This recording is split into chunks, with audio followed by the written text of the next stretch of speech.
What's up, guys? Spin Firearms here. What's nice about pocket pistols is very concealable, great for deep concealment, light carry, active carry, whatever the case may be.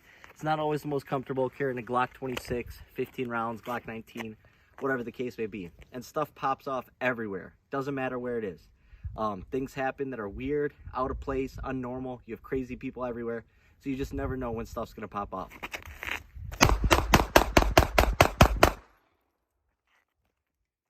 Love pocket pistols.